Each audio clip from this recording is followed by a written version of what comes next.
우리가 이미 살펴보겠지만 본문을 보기 이전에도 간단하게 저와 여러분이 말씀을 보면서 느끼는 우리의 느낌은 뭘까요?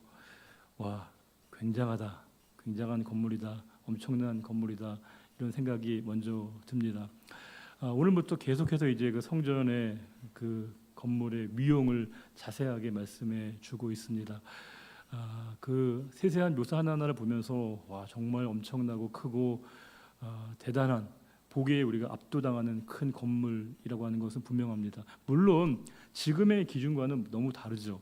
아마 지금 우리의 눈으로 보게 되면 상대적으로 굉장히 초라해 보일 게 분명하지만 당대 사람들이 볼 때는 와, 이 세상에 이렇게 큰 건물이 있나, 이렇게 큰 위용 있는 성전이 있을까 싶을 만큼의 감탄을 자아내는 엄청난 규모의 성전을 딱 짓는 과정, 출발선상에 서 있습니다. 자, 그러면 꽤 길게 성전 건축의 제반 과정을 서술하고 기록하고 있는데요. 우리가 가장 기본적인 질문을 한번 해봐야 할 것 같습니다. 자, 그러면 왜 이렇게 성전 건축의 모든 과정들과 공정들을 자세하고 상세하게 다루고 언급한 이유가 뭘까요?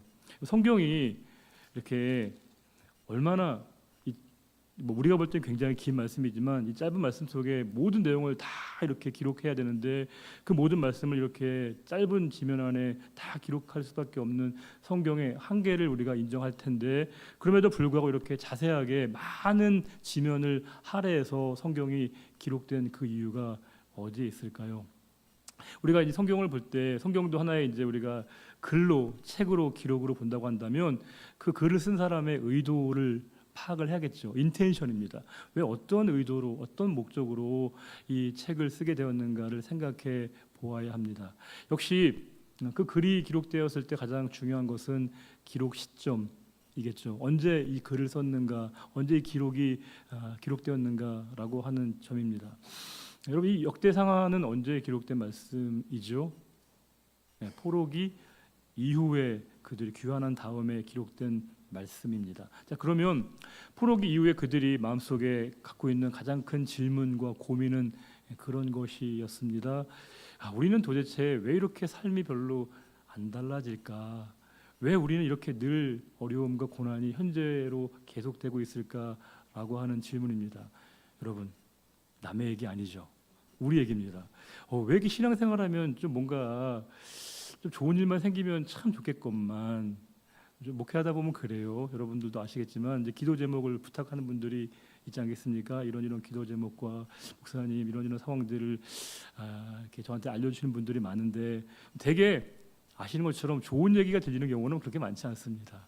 그거는 이제 본인들끼리 즐기시면 되고요, 기뻐하시면 될 터인데 대개 이제 목회자에게 알리시고 부탁하시는 부분들은 좀 내밀한 부분들, 어려운 부분들, 또 심적으로 곤란한 부분들의 상황들을 이렇게 토로하시는 부분들이 많거든요. 그러면 와, 한 주도 정말 그냥 넘어가는 주가 없구나, 그런 생각이 들 때가 정말 많습니다. 정말 한 주도 그냥 여러분들의 가정 속에 아무 일도 없는 날이 있을까 싶을 만큼의 이런 일도 벌어지고 또 이런 일도 있고 또 가슴 아픈 일도 있고 마음 아픈 일도 있고요, 힘든 일들도 접하게 됩니다. 그러면서 와, 이게 목회인가 보다 생각이 들기도 하고 또 이게 신앙생활인가 보다 그런 느낌이 들게 됩니다. 하나님을 믿고 따르고 그분과 함께한다고 우리가 하나님의 부르신 가운데 나왔으면 우리의 삶이 정말 평탄대로와 같이 열려야 될 것 같은데 왜 이렇게 삶은 점점 어렵게 느껴지고 버겁게 느껴지지? 신앙생활도 마찬가지입니다. 신앙생활하는 게 쉬워요, 어려워요? 난 신앙생활하는 게 너무 쉽다. 그것도 고민해 봐야 합니다. 신앙생활은요, 힘들어요, 어려워요, 포기해야 될 게 많고요, 양보해야 될 게 많고요, 내줘야 될 게 굉장히 많습니다. 그런데 그럼에도 불구하고 우리가 왜 이렇게 신앙생활을 해야 되는 걸까? 하나님은 왜 이렇게 힘들고 어려운 자리로 우리를 부르신 걸까라고 하는 이 질문은 우리만 갖고 있었던 것이 아니고요, 특별히 포로기 이후에 귀환한 성도들에게도 똑같은 그들의 질문이고요, 심각한 그들의 고민이었습니다. 그러면서 우리는 왜 뭘 해야 되나, 이제 우리는 어떻게 살아가야 되는가라고 하는 근본적인 질문 가운데 그들에게 다시금 중요한 자신의 아이덴티티를 일깨워 주는 말씀입니다. 너희들은 하나님의 백성인 것이고 그 하나님의 백성의 가장 출발점은 바로 너희가 하나님을 찾고 하나님을 구하고 하나님을 예배하는 백성이라고 하는 것을 그들에게 일깨워 주셨습니다. 주일에도 말씀드린 것처럼 예배가 뭐라고요? 우리가 예배를 왜 드리는 거라고요? 3일은 길어요. 그렇죠, 여러분? 어때요, 여러분?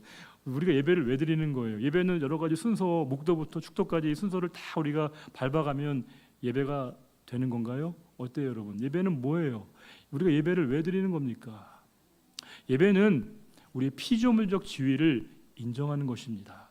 우리는 피조물에 불과하다는 것을 고백하고 인정하는 것이 바로 예배이거든요. 우리가 피조물이라고 할 때 하나님은요, 창조주이시고 구원자이시라고 하는 것을 인정하는 것입니다.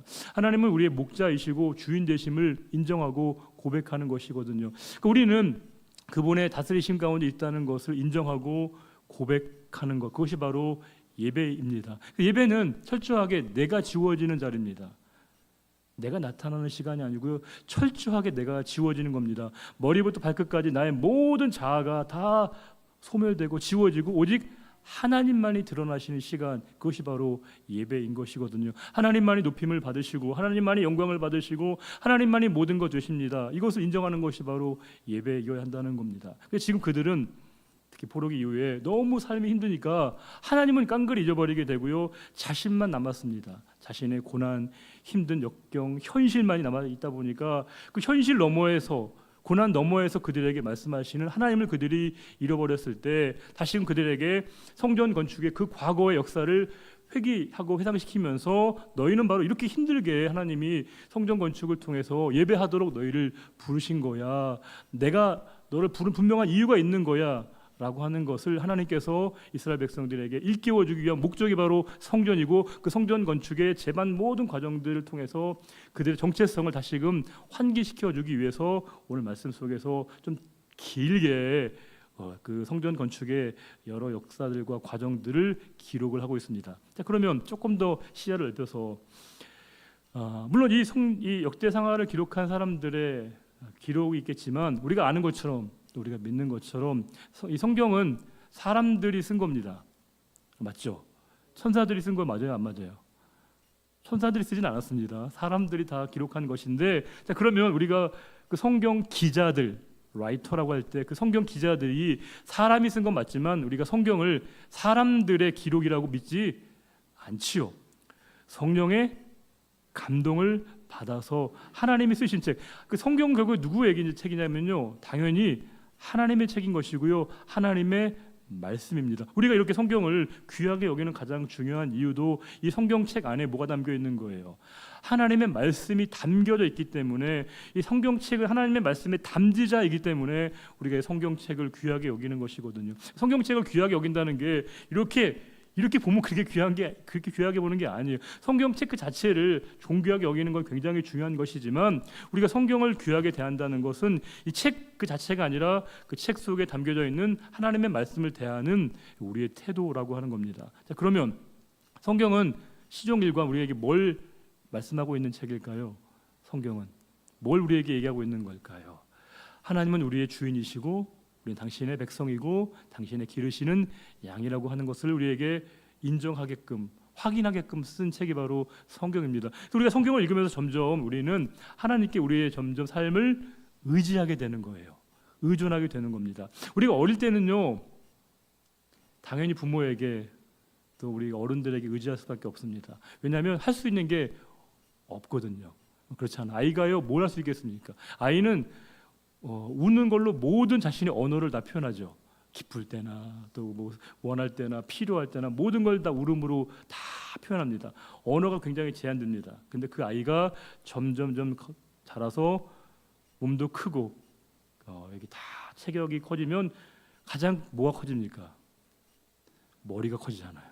이 머리가 커지면 대개 이제 아이들이 더 이상 부모에게 의지하지 않고요, 자립하게 되고 독립을 하게 됩니다. 필요한 겁니다, 사회적으로 볼 때. 그런데 점점점 우리가 이렇게 커져가고 성장하게 되면서 자립하게 되어지는 게 당연한 세상에서의 생존 방식이고 또 그렇게 해야 된다고 우리가 배우고 있지만, 이게 삶의 태도와 근본적으로 다르게 내 영혼에서의 무게중심은 언제나 하나님을 향하고 있어야 함에도 불구하고, 이게 우리가 자꾸 이 세상의 삶의 방식에 익숙하다 보니까 하나님을 의지해야 되는 이 삶의 모습들을 우리가 잃어버리게 되는 경우가 너무 많다는 사실입니다. 그래서 우리가 주일에 여러분들을 불러서 예배를 드리는 것이고 수요일 이렇게 예배를 드리는 거예요. 왜요?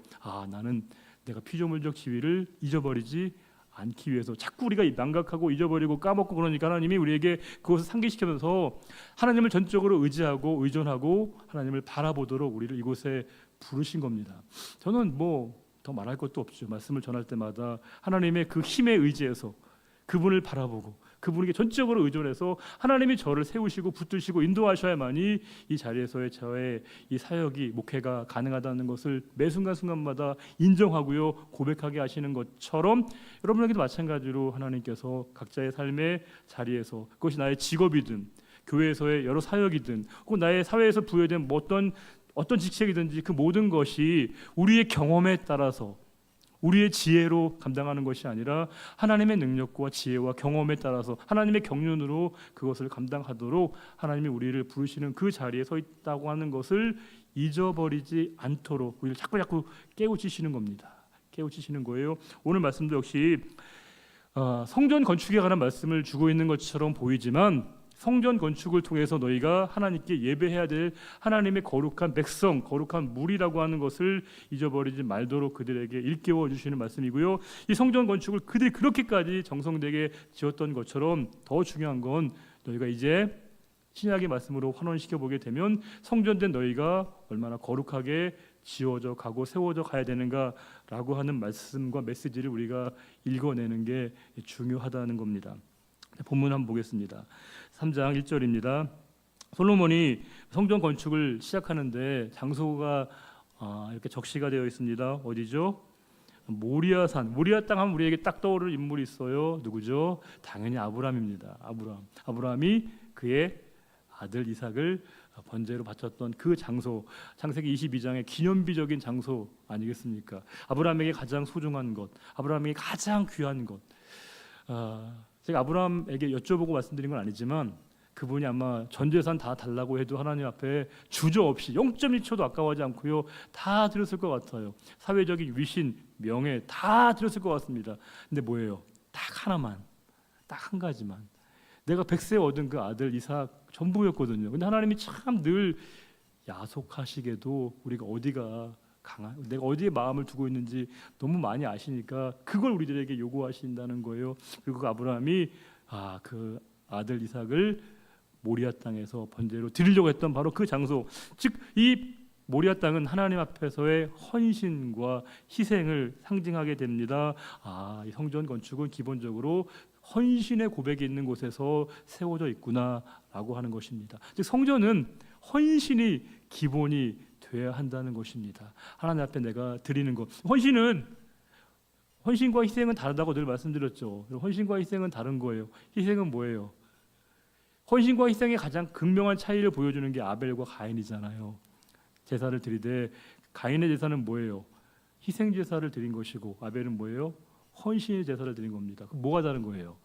가인은 제물을 드렸고요, 아벨은 제물과 자기 자신을 드린 겁니다. 우리가 시간을 드리는 거 중요하고요, 물질을 드리는 거 중요하고, 우리의 재능과 달란트를 드리는 거 매우 중요한 것이지만 그곳에 나를 담지 않으면, 내 영혼을 드리지 않으면 그것은 희생 제사에 불과한 것이고요. 희생 제사는요, 자기 공로만 남습니다. 내가 얼마큼 희생했는 줄 알아? 내가 얼만큼 드렸는 줄 알아? 이렇게 자꾸 이렇게 자기의 희생과 공로만 남게 됩니다. 그런데 헌신은 드리고 나면 기쁨이 남습니다. 감사가 남습니다. 우리 온전한 제사와 온전한 예배를 드리면 시간 아까워한다는 사람 한 명도 없습니다. 물질 아까워한다는 사람 한 명도 없습니다. 오히려 하나님이 나를 이 자리에 세워주시고 불러주신 것 때문에 너무 큰 감사와 기쁨을 누리게 되어지는 그 헌신의 고백을 받기를 원하시는 것이고요. 바로 그 아브라함도 억지로 마지못해서 그 이삭을 드린 게 아니었습니다. 아브라함이 이 이삭을 바치러 모리아 땅에 갈 때 언제 출발하는지 아시죠? 새벽 바로 이른 시간에 출발하게 됩니다. 왜요? 전혀 머뭇거리거나 주저하지 않고요. 바로 가서 자신의 그 마음을 표현하고 있다는 사실입니다. 저녁 늦게까지 막 고민하면서 어떻게 해야 되나 이렇게 행하지 않고요. 바로 하나님의 부르심을 입고 난 다음에 즉시 그것을 이행하고 실행하고 있는 아브라함의 모습은 그게 바로 헌신이야. 성전은 헌신의 그 터 위에서 그 토대 위에서 건축돼야 돼라고 하는 메시지를 우리가 읽을 수 있습니다. 또 한 가지 그곳은 또 어떤 곳이냐면 다윗에게 나타나신 곳인데 오르난의 타작마당이라는 거예요. 오르난의 타작마당 아시죠? 뭐예요? 다윗이 하나님 앞에 범죄하지 않습니까? 뭘 때문에요? 인구조사로 인해서. 그리고 하나님 그 다윗에게 징계를 내리시고 그 징계가 멈췄던 곳이 바로 오르난 타작마당인데 그곳에서 이제 성전 건축이 진행되었다라고 하는 것은 성전 건축은 뭐예요? 헌신이 하나의 축이기도 하고 또 하나는 뭘까요? 화해와 용서이죠. 하나님의 화해와 용서가 성전에 담겨 있는 뜻이라고 하는 거예요. 성전은 하나님의 품을 얘기하는 겁니다. 하나님의 품이 얼마나 넓은가라고 하는 거예요. 저의 품은 너무 제한적입니다. 저희 두 아이도 담기 힘들어요. 둘이 같이 달라오면요, 한꺼번에 안기도 어렵습니다. 둘이 같이 달려오는 경우도 없겠지만 제가 다 품을 수 없습니다. 그러나 하나님의 품은 너무 넓으신 거예요. 그분의 품 안에 우리가 안기는 것, 그분이 우리에게 용서하지 못할 죄가 없다는 것을 선언하시는 게 바로 성전이라고 하는 겁니다. 그래서 우리가 뻔뻔하지만 그분의 보좌 앞에 우리가 나아가는 거예요. 면목 없지만 나아갈 수 있는 거예요. 왜? 하나님은 우리를 용서하시고 우리를 품으시고 그분의 그 긍휼과 자비하심은 그 어떤 단어로도 우리가 표현할 수 없다고 하는 거예요. 제가 자주 쓰는 단어 헤세드라고 하는 단어가 이게 제가 자꾸 번역을 안 하는 이유가 뭐냐면 우리말로 번역하면 이게 인자, 인애 이렇게 표현하는데 이게 우리 그 헤세드의 의미를 다 담아낼 수 없습니다. 하나님의 그 놀랍고 일관된 변함없는 그 사랑을 어떻게 우리 인간의 말로 표현할 수 있겠습니까? 인간의 제한된 언어 안에 하나님의 사랑이 담기지가 않는 거예요. 그래서 그 하나님의 헤세드의 사랑이 넘치는 곳, 그것이 바로 성전이라고 하는 거예요. 우리가 예배에 올 때마다, 이 성전에 올 때마다, 예배당에 올 때마다 기쁨을 누리는 게 뭘까요? 하나님의 그 사랑이 우리에게 부어지거든요. 채워지시거든요. 넘치거든요. 그러니까 우리가 우리의 모든 허물을 덮어주시는 그 하나님의 사랑의 놀라움을 우리가 깨닫게 되기 때문에 예배 안에서 우리가 진정한 화해를 경험하게 되는 것이고요. 용서를 경험하게 되기에 예배가 끝나면 우리 마음속에 감격과 감사와 은혜의 눈물이 흐를 수밖에 없는 거예요. 여러분들 한번 끝날 때 확인해 봐야겠네요. 눈에서 정말 우리가 마음의 감동의 눈물이 흐르는 거 아닌가. 이게 눈에 흐르는 눈물만을 얘기하는 게 아닙니다. 영혼의 마음의 감격과 감동을 의미하는 것이죠. 예배가 이렇게 감동적이고 감격적인 자리인데 무덤덤하게 예배를 드린다는 건 진짜 말도 안 되는 거예요. 이거 진짜 있을 수 없는 일입니다. 우리가 있을 수 없는 일을 뭐라고 하는 거예요? 있을 수 없는 일이 일어날 때 우리가 뭐라고 얘기합니까? 기적이라고 합니다. 어떻게 우리가, 여러분들 참 희한한 기적이 많아요. 말도 안 되는 기적이. 하나님을 만났는데도 우리의 삶에 아무런 감동이 없고 진동이 없다라고 하는 건 이건 기적입니다. 기적. 아주 안 좋은 기적이죠. 그러나 하나님이 우리에게 나타나시고 함께 하시면 우리의 삶을 움직이시고 감동시키시는 그분을 만나게 될 때 예배가 은혜가 되는 건 이건 상식입니다. 그게 특별한 게 아니에요. 당연한 겁니다. 우리가 그 하나님을 경험하고 인정하기만 하면 그분의 은혜가 우리에게 부어져서 우리가 진정한 헌신을 통해서 우리를 품어주시는 그 하나님의 놀라운 은혜의 자리에 우리가 안기게 되는 것이고 그 은혜를 저도 누리게 되기를 바라는 거고요. 여러분들 모두가 다 그 하나님의 품 안에 이렇게 안기시기를 진심으로 소망합니다. 네, 우리 2절 보겠습니다. 솔로몬이 왕위에 오른 지 넷째 해 둘째 달에 건축을 시작하였더라. 솔로몬이 성전 건축을 바로 진행한 게 아니래요. 그렇죠? 몇 년이 지나고 난 다음에요? 즉위 4년이. 왜 그랬을까요? 이게 바로 즉위 1년부터 하면 좋겠지만 여러 가지 정리할 게 많았던 거예요. 특별히 우리가 이제 앞에 여러 상황들을 보게 되면 아도니아가 반란을 일으키기도 했고 여러 정리할 상황들이 많아서 그 정리하는 시간이 무려 4년이나 걸렸고 4년 정도 흐르고 난 다음에 드디어 이제 재위 4년이 되어서야 솔로몬이 이제 성전 건축을 착공했다 하는 겁니다. 그러면서 이제 구체적인 내용을 설명하고 있습니다. 3절에 솔로몬이 하나님의 전을 위하여 놓은 지대, 즉 기초공사를 얘기하는 거예요. 옛날에 쓰던 자로. 재밌잖아요. 왜 옛날에 쓰던 자일까요? 이게 지금 기록된 시점이 언제라고요? 포로기 이후에. 그때와 척도가 좀 달라졌나 봐요. 옛날의 척도로 길이로 쟀던 그 자로 기준으로 이렇게 했다는 거예요. 물론 지금은 조금, 지금이 아니라 이 말씀이 기록됐던 시점과의 길이가 좀 달라졌던 것 같은데, 과거에 쓰던 그 자로 재었을 때 60규빗이고 너비가 20규빗, 60규빗은 약 30m, 너비가 20규빗, 즉 10m 정도 되어지는 그런 기초 공사를 했다는 거예요. 그러면서 4절에 그 성전 앞에 있는 낭실, 그럼 낭실이 뭐죠? 성전 들어가기 전에 약간 그런 그 현관 같은 거예요. 현관 같은 그런 어떤 그런 대기실 같은 게 바로 낭실인데, 그 낭실을 만들었는데 낭실의 길이가 성전의 너비와 같이 20규빗, 약 10m, 높이가 약 120규빗. 근데 너무 높이가 120규빗은 너무 좀 과한 거 아닌가, 옥이 아닌가 싶어서 많은 학자들이 높이를 약 20규빗 정도로 추정을 하고 있습니다. 그런데 그 낭실에 대한 어떤 그런 모양을 설명하고 있는데, 그 안에 뭘로 만들었다는 거예요? 순금으로 입혔다는 거예요. 순금으로 입혔다고 하는 이 말을 보면서 저 여러분이 어떤 생각이 납니까? 몇 돈이야, 몇 돈, 이거 얼마나 되는 거야? 우리가 이렇게 생각을 먼저 하지 않겠습니까? 이거 순금으로 만들었다는 건 뭘 의미하는 걸까요? 일단 우리가 비싸다는 걸 의미하는 걸까요? 귀하다, 이런 표현이 담겨 있는 것이고요. 또 순금, 정금, 이 말은 뭘까요? 뭐가 없다는 거예요. 거기 안에 불순물이 없다는 것이죠. 깨끗한 것, 정결한 것, 온전한 것, 순전한 것만을 하나님 앞에 성전의 재료로 쓰셨다라고 하는 걸 우리가 읽어내셔야 되지. 와, 순금? 이게 얼마야 도대체 돈이? 이걸 생각하는 거 우리가 너무 속물근성일 수밖에 없는 것이고요. 여기서 순금으로 졌다는 것은 그만큼 그들이 불순물 없는 것으로 하나님 앞에 최상의 것으로 성전을 지었다, 이렇게 우리가 읽어낼 수 있습니다. 5절의 대전은 성소를 얘기하는 거예요. 그럼 성전이나 성막을 보게 되면 성소가 있고 뭐가 있어요? 지성소가 있는데 여기는 바로 성소를 얘기하는 거예요. 이 성소의 천장은 잣나무로 만들고 또 순금으로 입히고 그 위에 종려나무와 사슬 형상을 새겼는데, 이렇게 되어 있습니다. 6절에 또 보석으로 성전을 꾸몄다는 거예요. 와, 화려함의 극치죠. 화려함의 극치입니다. 그러면서 보석으로 성전을 꾸며, 당연히 뭘로 표현하고 있냐면 화려하겠다, 이렇게 표현하고 있습니다. 그 금은 바르와임 금이며, 즉 그 금의 출처까지 밝힐 정도로 얼마나 그들이 정성을 기울였는가 표현하고 있습니다. 그런데 화려하다는 말은 두 가지 뉘앙스를 다 담고 있는 거예요. 뭘까요? 기대와 우려를 다 담고 있는 거예요. 와, 정말 이렇게 화려하게 됐다는 건 정말 얼마나 그들의 마음이 그렇게 정성을 다했는가, 최선을 다했는가를 우리가 읽을 수 있는 말씀도 되지만, 화려하다는 건 또 뭐예요? 걱정스러운 부분이기도 해요. 왜요? 사람은 화려한 것에 속을 수 있거든요. 설교를 저도 마찬가지로 늘 생각하는데, 설교를 제가 더 못하면, 지금보다도 지금도 잘 못하지만 못하게 되면 못할수록 우리가 더 하나님을 의지하게 되는데요. 잘하면 잘할수록, 잘하는 게 아니라 잘하면 잘한다고 느낄수록 사람이 교만해지게 되고요. 그것에 넘어지게 됩니다. 우리가 넘어지는 대부분의 경우들은요, 내가 잘한다고 생각하는 그 부분이 나를 넘어지게 만드는 거예요. 말을 잘하는 사람은요, 말 잘하는 그것 때문에 망하게 됩니다.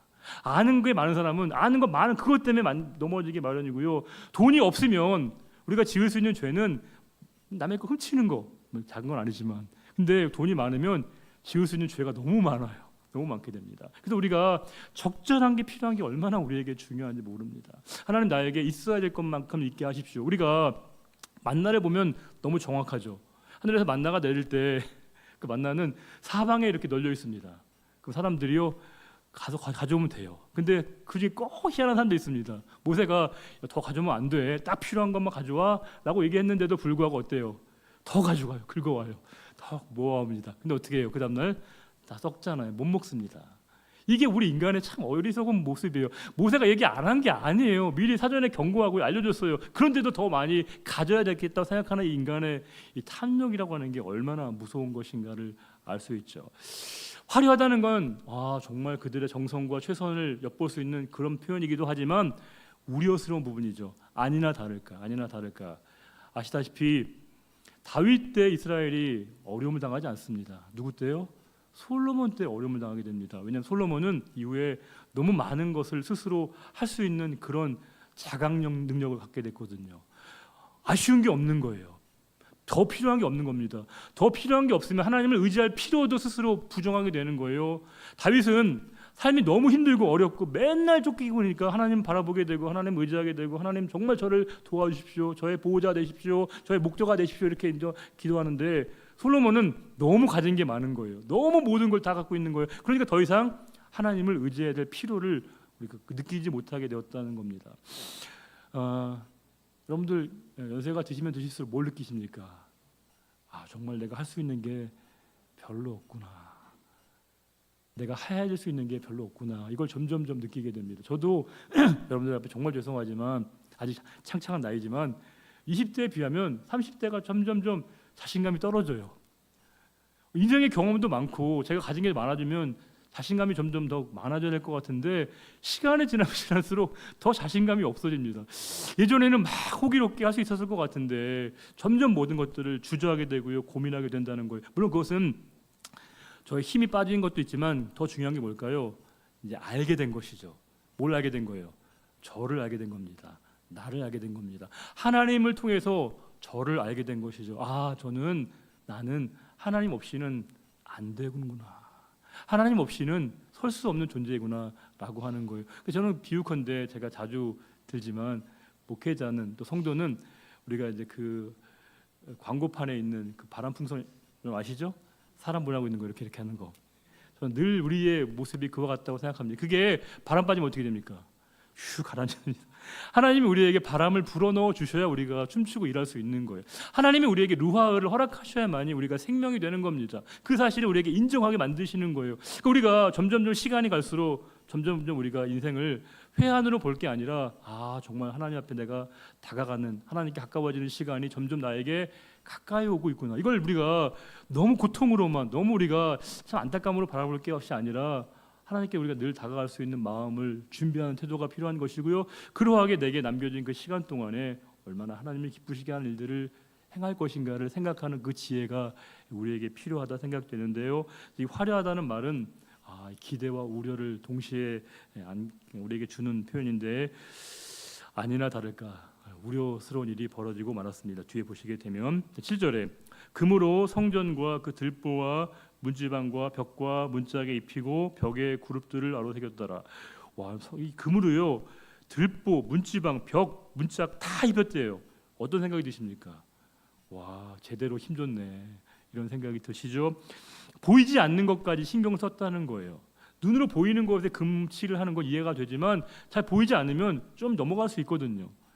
이렇게 제가 예전에 그 중국의 연변에 갔었을 때 첫 번째 갔었을 때 우리 선교팀이랑 같이 그 연변에 있는 호텔을 묵었는데요.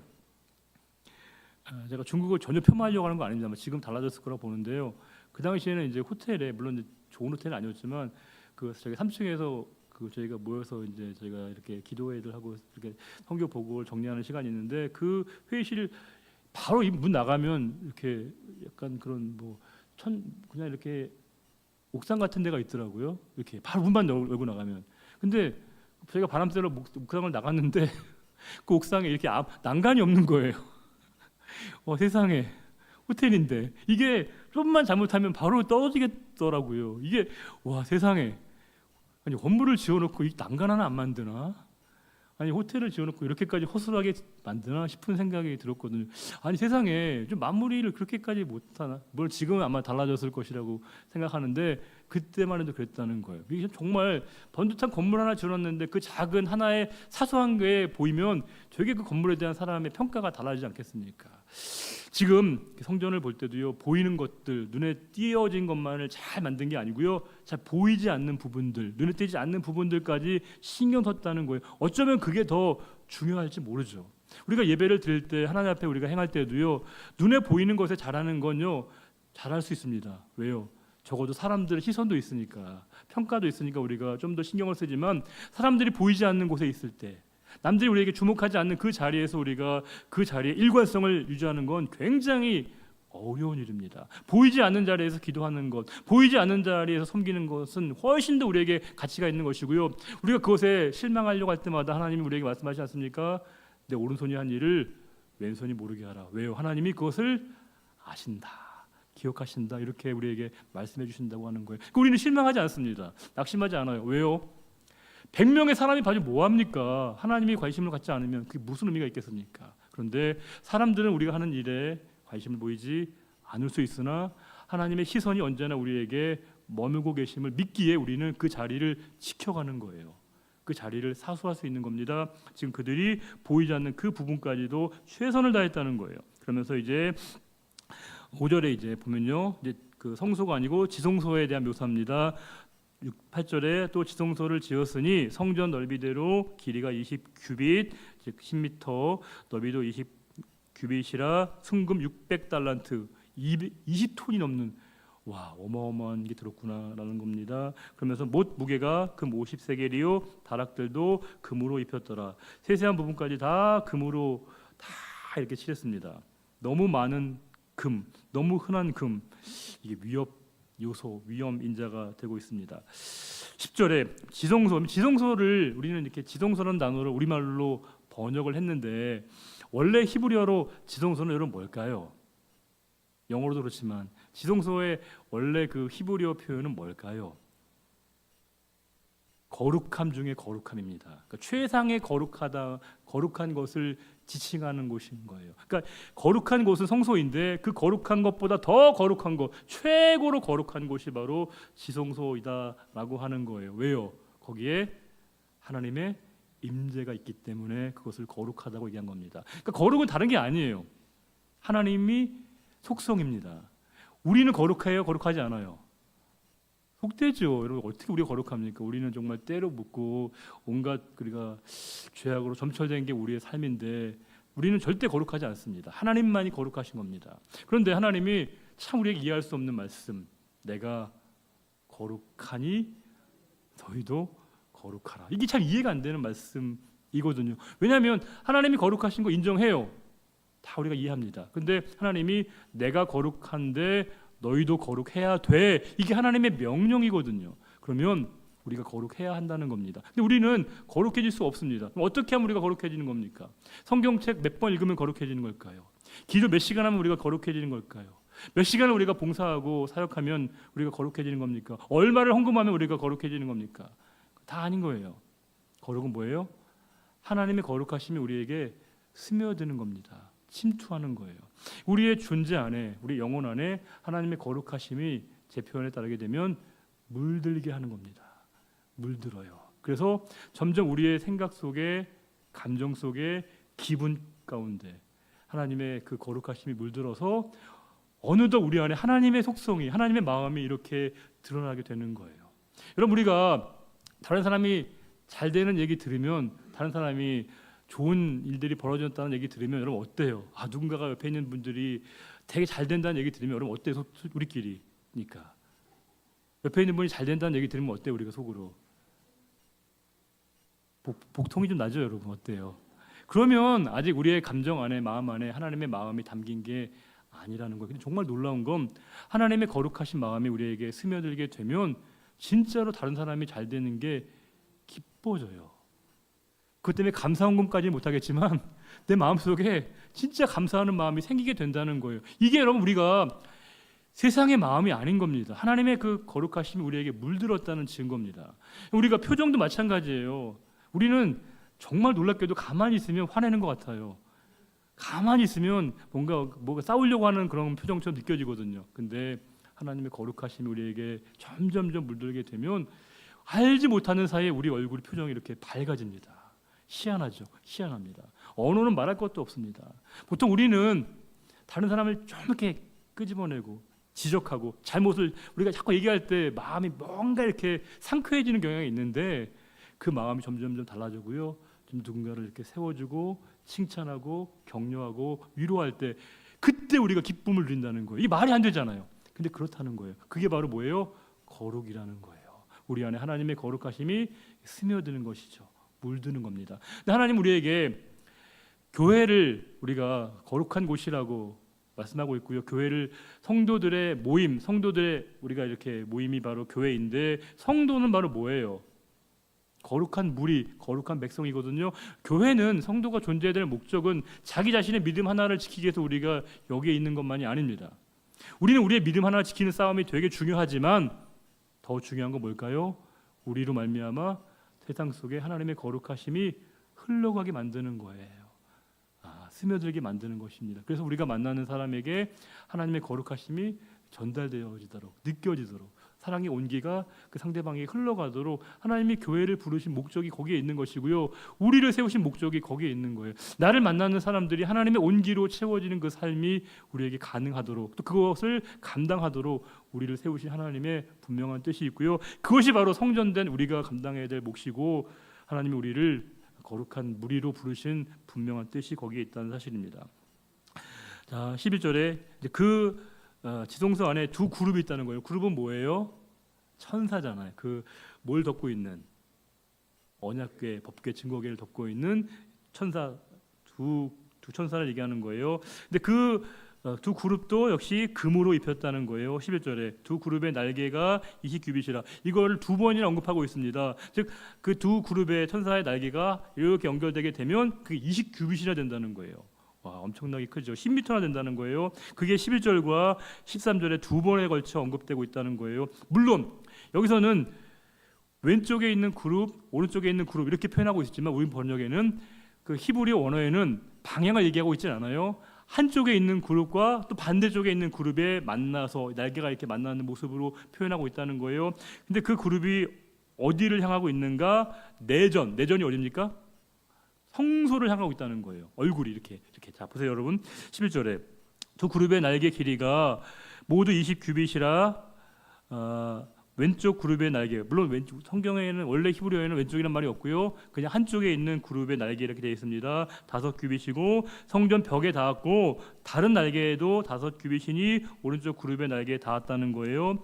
12절에 오른쪽 그룹의 한 날개도 5규빗이니 똑같이 묘사하고 있지 않습니까? 성전 벽에 닿았고 그 다른 날개도 모두 5규빗이니 왼쪽 그룹의 날개에 닿았으며 이 두 그룹의 편 날개가 20규빗이라 이렇게 되어 있습니다. 그 얼굴이 내전, 그 얼굴이 성소 쪽을 향하고 있다 이렇게 표현하고 있습니다. 그러면서 14절에 청색, 자색, 홍색 실과 고운 배로 휘장문을 짓고 그 위에 그룹의 형상을 수놓았더라 이렇게 표현이 되고 있습니다. 여기까지가 이제 지성소의 모습인데, 15절부터는 이제 성전 앞에 있는 기둥, 두 개의 기둥, 이름이 뭐죠? 야긴과 보아스라고 하는 두 기둥을 설명하고 있습니다. 15절에 성전 앞에 기둥 둘을 만들었는데 높이가 35규빗이고 그 기둥 꼭대기에 머리가 5규빗이 있다는 거예요. 그런데 가장 해석이 난해한 부분이 16절입니다. 성소같이 사슬을 만들어, 이게 무슨 말이야? 이게 무슨 뜻이야? 이게 잘 해석이 안 되거든요. 근데 이제 많은 이제 언어학자들이 분석하기에 이 성소란 말과 그 목걸이라는 단어가 히브리어로 되게 유사하대요. 그래서 아마 여기서는 성소가 아니라 목걸이처럼, 그래서 RSV 성경도 넥레이스라고 목걸이로 번역을 했습니다. 목걸이 모양의 사슬을 만들었다는 거예요. 그 기둥 머리에 두르고 또 석류 100개를 만들어서 그 사슬에 달아 있는 모습으로 이 기둥을 만들었다는 겁니다. 한 가지 더, 석류는 뭘 상징하는 걸까요? 성경에서 석류를 잘 보시면 어떻게 되어 있습니까? 이렇게 석류 하나에 이렇게 촘촘하게 막 박혀 있지 않습니까? 그 석류는 보통 뭘 상징하냐면 풍요를 상징하는 거예요. 풍요로움과 여러 가지 풍성함을 상징하고 있는 게 바로 그 석류인데, 그 석류 100개를 만들어서 그 사슬에 달았다는 겁니다. 17절에 같이 읽어볼까요? 그 두 기둥을 성전 앞에 세웠으니 왼쪽에 하나요 오른쪽에 하나라. 오른쪽 것은 야긴이라 부르고 왼쪽 것은 보아스라 불렀더라. 오른쪽에 있는 성전 이름이 야긴인데 뜻이 뭐예요? 저가 세울 것이다 이런 뜻이고요. 또 보아스는요, 그에게 능력이 있다.